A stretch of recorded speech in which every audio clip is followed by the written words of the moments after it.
Today, we're diving into a critical issue that's making headlines: the US President's recent ban on diversity, equity, and inclusion, also known as DEI, initiatives. What does this mean, and how will it impact women of color and those with intersecting marginalized identities? Let's break it down. DEI isn't about giving unfair advantages, it's about leveling the playing field. But now, these programs are being rolled back. So, what does that mean? For women of color, this ban is a major setback. Studies show that Black, Latina, Indigenous, and Asian women already face disparities in hiring, wages, and leadership opportunities. Without DEI, fewer resources will be available to help close these gaps.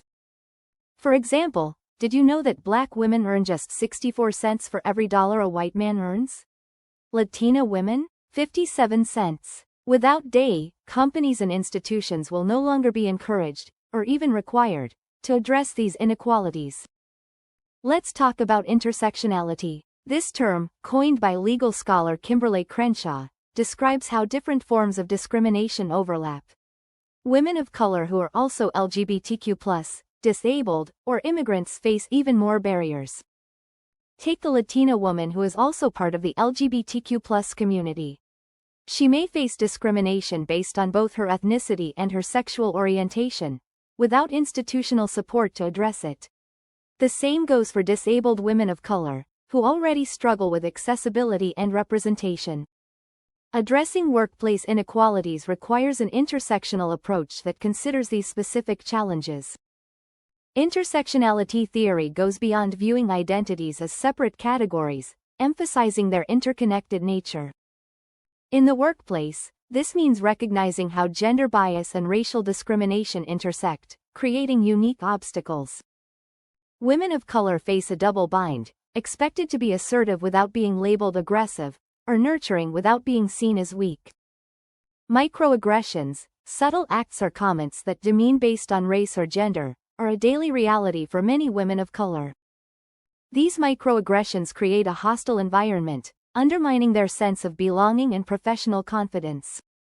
Systemic inequalities and structural barriers significantly impact the career progression of women of color. Recognizing and addressing unconscious biases is crucial for fostering workplace equality and inclusion. DEI policies have sought to recognize and address these layered inequities by fostering inclusive work environments and educational spaces. A ban on such initiatives risks erasing the progress made toward ensuring representation, mentorship, and support systems that acknowledge diverse lived experiences. The chilling effect of this ban extends beyond the workplace, impacting access to higher education and corporate policies that have increasingly embraced DEI as a standard for equitable practice. It may also discourage organizations from engaging in diversity efforts for fear of legal repercussions, ultimately reinforcing structural inequalities. Women of color and those with intersecting marginalized identities stand to lose critical protections and opportunities, further entrenching systemic inequities. So, what can we do about it? Here are some steps we can take together. Stay informed. Follow organizations advocating for diversity and equity. Speak up. If you're in a workplace or school, ask how they plan to support inclusion. Support businesses and leaders who prioritize diversity. The fight for equity isn't over. It's up to all of us to keep pushing forward. What do you think about the DEI ban? Drop your thoughts in the comments. And if you found this video helpful, don't forget to like, share, and subscribe for more conversations like this. See you in the next one.